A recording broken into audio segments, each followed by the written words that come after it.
Alrighty guys, today we are going to be going over Chapter 9, the first section, which is the fundamentals of genetics. Let me just adjust this ever so slightly. I'm not too great at using webcams, so we'll see how this goes.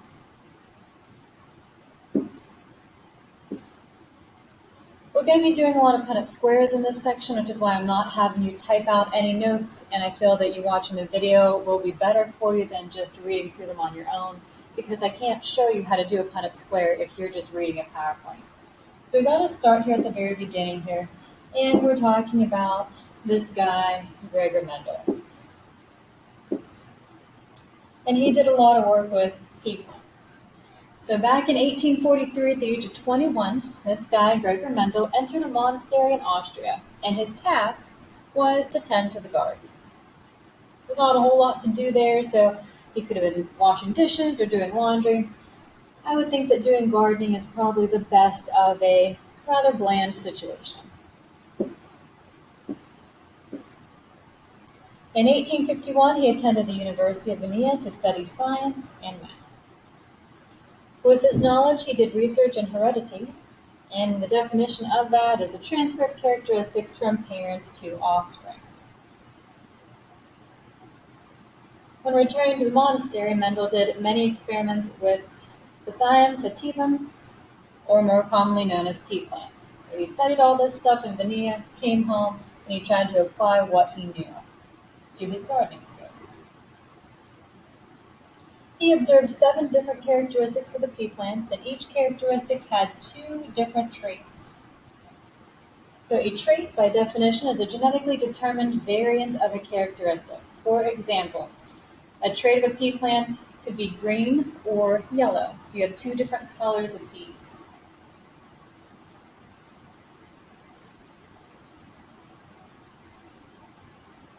So there's our 2 variants.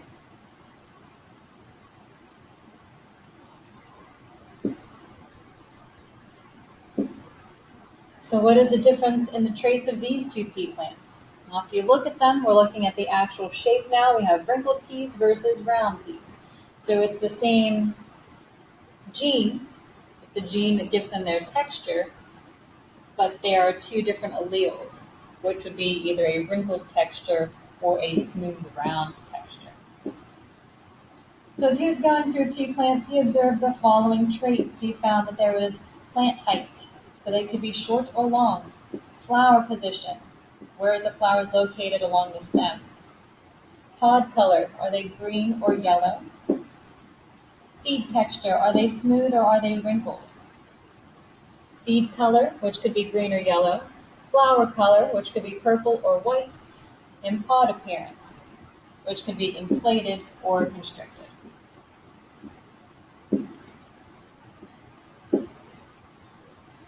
Mendel was able to see how these traits were passed from one generation to the next by controlling how the pea plants were pollinated. There's a guy with a typo there, it should be plants.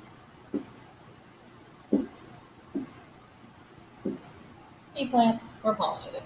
So pollination, you're familiar with that as well. It occurs when pollen grains produced in the male reproductive part of a flower, known as the anthers, are transferred to the female reproductive parts, which are known as the stigma. Most of the time you see bees doing pollination. So these little red things here, those are going to be your anthers. And this is the stigma, that's the female part. So the anthers are going to transfer their pollen over to the stigma. There's different ways a plant can go about pollination. It can go through self-pollination, which occurs when pollen is transferred from the anthers of a flower to the stigma of that same flower or to a flower on the same plant. So as long as it is all contained on that one plant, that is considered self-pollination. It doesn't necessarily have to be the same flower that is doing it, just so long as it is on that plant. Cross-pollination occurs between flowers on 2 completely separate plants. And this is the normal way that pea plants are produced. A lot of flowers have very interesting little ways of getting around self-pollination because they don't want to self-pollinate. They want to get some genetic variation in there. Even plants recognize that it is important for that variation to be a part of them. So maybe a bee comes in and it decides it's going to make a meal on this flower here. So it's getting some food, and while it's doing that, it's rubbing its little legs in those pollen grains. It picks up the pollen, moves on to the next plant, and carries those pollen grains over to it. And thus we have cross pollination. Mendel actually forced the plants to cross pollinate by removing all the anthers from the flowers of a plant. He was then able to transfer pollen from one plant to another without having to worry about self pollination occurring, since one plant didn't have any pollen on it at all. That'd be a very tedious and time consuming job, I would think, because pollen just falls right off of those anthers, so you really have to be careful. He originally studied each characteristic and its contrasting traits individually, and he began growing plants that were true breeding for each trait. And if we say something is true breeding, those are plants that are pure for a trait and always produce offspring with that trait when they self-pollinate. So plants that are true breeding for green pods will always produce green pods even when they self-pollinate. So this is what a plant with green pea pods on it would look like. And here are some more green pods. If you ever played Plants vs. Zombies, I used to years and years ago. It's a pretty interesting game while it lasted, and then they just got too crazy with it. So Mendel then crossed plants that were true breeding for contrasting traits of a single characteristic, and he called the true breeding parents the P generation, P standing for parent. So he had one set of plants that were purple, and he had one set of plants that were white. And these were true breeding plants, meaning that if he self-pollinated this particular plant, it would produce purple offspring. If he self-pollinated the white one, it would produce white offspring. So he wanted to see what would happen when he mixed the two together. When the offspring for the P generation matured, Mendel recorded the number of each type of offspring produced by the cross. He called this the phenol generation, or the F1 generation. And you can change this number down here to tell you if it's the first generation, second generation, third generation, and you can continue on out. So whenever he went through, he had his purple flower with his white flower, cross-pollinated it, and boom, all of the children had purple flowers. So he then allowed the F1 generation plants to self-pollinate, and he called the generation produced the phenol generation 2, or the F2 generation. So he didn't add any more plants into this. It was this particular plant that self-pollinated, and he got some purple plants and some white plants. So the first time he went through and did this experiment, he was kind of baffled because he wasn't sure what happened to that white gene. Why was just the purple one expressed on all these plants? Then whenever they self-pollinated, that white trait showed back up again. So what exactly was happening here? If you notice here, I do have some numbers for you, 705 purple flower plants to 224 white flower plants. That's how many pea plants he actually had and he did the experiments with. I mean, he had more than this whenever he was just going through and looking at all the traits and characteristics. But for this particular experiment, he had a ton of plants. So he found an uneven distribution in the number of each characteristic for a certain trait. For example, he found that for every 3 purple flowers, there was 1 white flower. So that is a 3-to-1 ratio. Mendel's observations and careful records led him to hypothesize that something within the pea plants was controlling the characteristics that he was observing. Originally, you would have thought that maybe you should have gotten 50% white flowers, 50% purple flowers. And it just didn't work out like that. So when he crossed the plants, one of the pea traits failed to appear in the F1 generation. That was the white trait. It did not show up. In every case, the trait reappeared in a ratio of about 3-to-1 in the F2 generation. So we had our parents that were purple and white. They crossed. You have all purple flowers. So that's where that white trait just disappeared.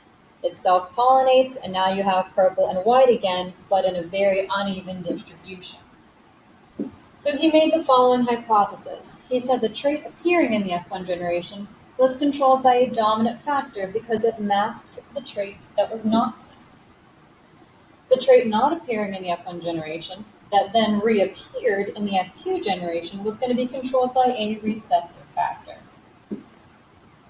So in Mendel's experiment, which one is dominant and which one would be recessive?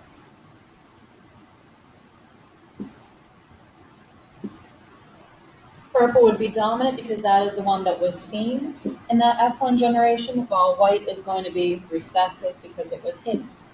It didn't disappear like you thought it did. It was still there, but you couldn't see it. So Mendel concluded that the paired factors separate during the formation of reproductive cells, and this was called meiosis. Each offspring flower received one factor from each pair of parental flowers. The law of segregation states that a pair of factors is separated during the formation of the gametes. That goes back up to meiosis, which we talked about in the last chapter.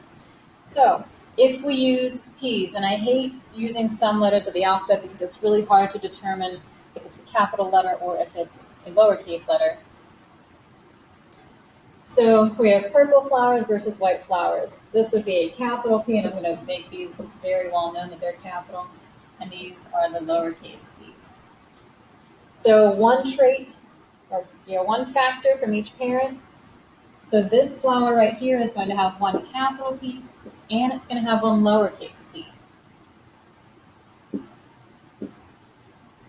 Mendel noticed that some green plants had white flowers and others had purple flowers. He concluded that the factors for individual characteristics were not connected to one another.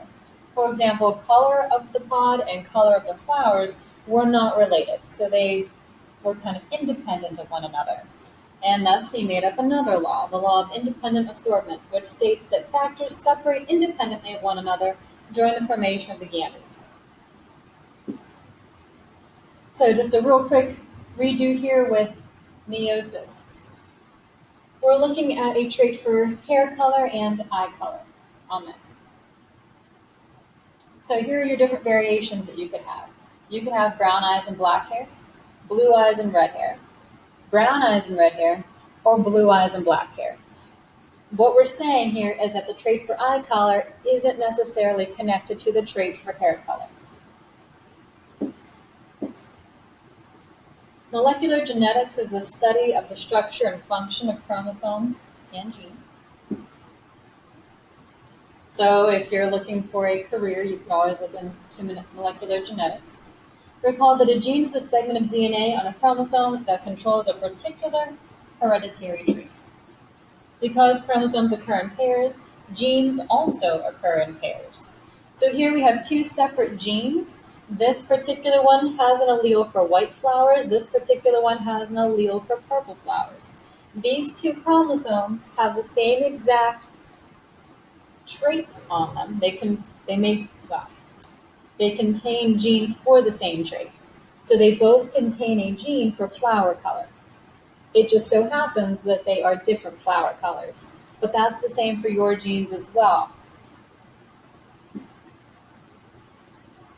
Each of the two forms of a gene is also called an allele.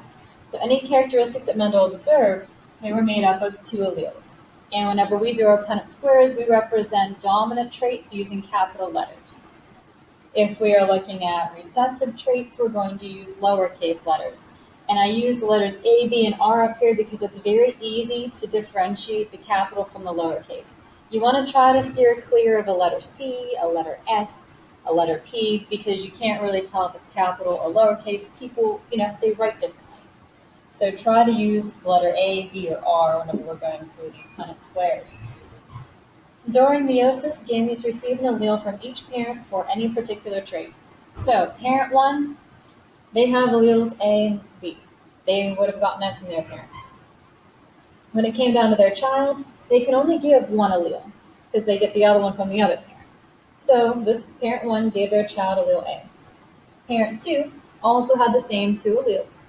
They ended up giving their child allele B, and thus the child actually has the same alleles as both parents do. It doesn't always work out like that. Parent 2 could have given the child allele A, and this child would have had two A alleles. It's a 50-50 shot every single time you go through your genes. All right, and that is it for our first section here, Chapter 9.